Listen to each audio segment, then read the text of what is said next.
de son tirage au sort, hein, puisque nous sommes croisés dans les allées. Il passe en deuxième du dernier groupe.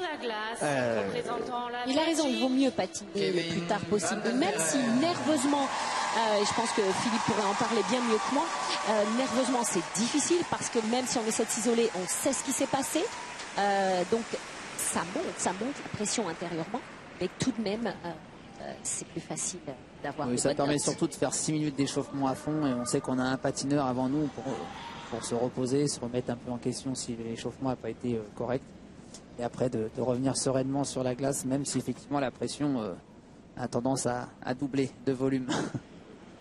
Alors voici le vétéran, voici l'expérience. Oui, non, parce que en patinage, Nelson, hein. voilà, non, mais, et c'est quand même, Paul est en train de me signaler quand même dans le casque que Van der Perren a tout de même participé à ces mêmes championnats à Nice en 2000, il y a 12 ans. Ouais. Donc le mot de vétéran est un mot déjà prononcé avec affection.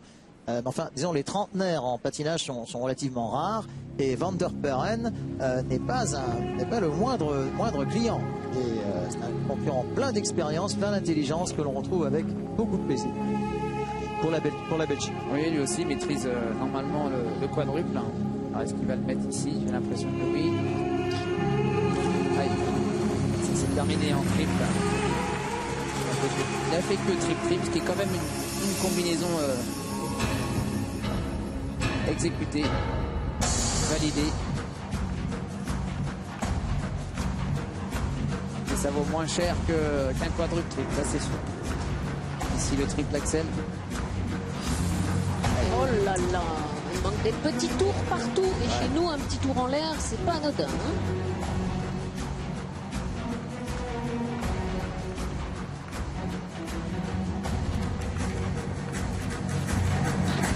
Et puis le Lutz.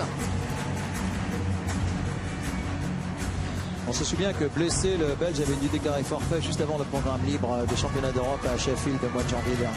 Quelle mémoire d'éléphant vous avez, Nelson. Vous m'impressionnez quand même. Ah, l'ami Paul n'est pas loin.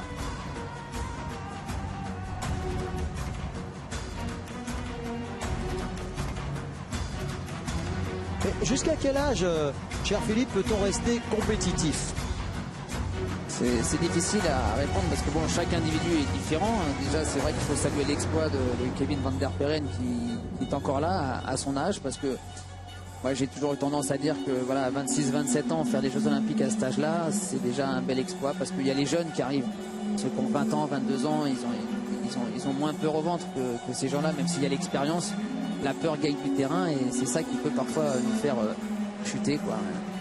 Et donc, je dirais, voilà, 27 ans pour un homme ou une femme soliste.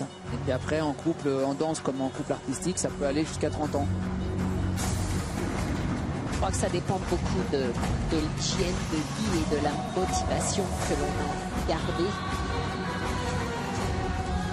Fraîche et parfaite. Le problème, c'est que plus on patine tard et plus on a l'occasion de fêter les troisièmes mi-temps. Ça veut dire que l'hygiène de vie finalement est affectée quand même. Mais je crois que la petite gazette, vous qui aimez bien la petite gazette, Kevin a pour femme une patineuse anglaise qui participe elle aussi à la compétition, et que cela doit aider tout le monde à se coucher fort tôt et à s'entraîner dur. Oh, je les ai vus en fiesta tous les deux d'ailleurs. Hein, L'avantage c'est qu'ils font ça avec en étant mari et femme ou ensemble. Donc, la gazette s'arrête en sortie de piste. Kevin Van der Perren. Bon, ça n'a pas été un programme... Non, vraiment, c'est un programme de novices. Hein, et non pas de seniors avec... Enfin, j'exagère. C'est un programme de juniors.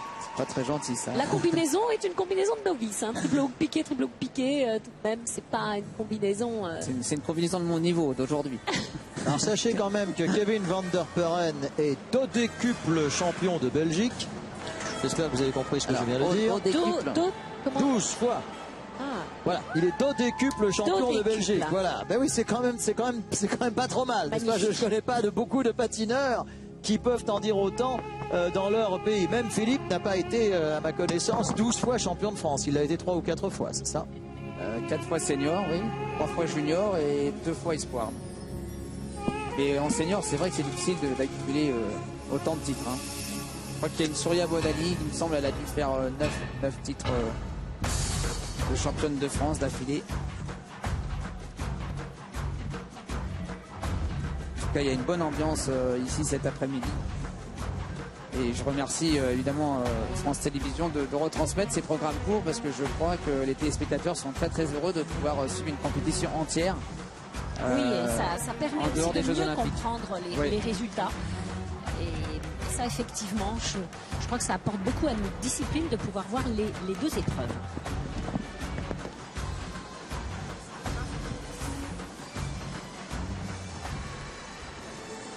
Alors nous attendons les notes du Belge. Je ne pense pas qu'il puisse rester dans les 4-5 meilleurs patineurs actuellement.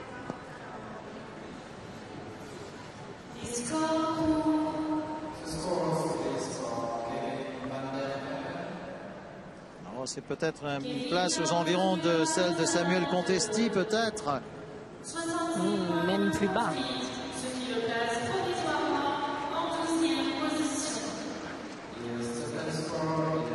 Ah oui, il n'est que 12e le Belge qu'on a connu évidemment plus heureux.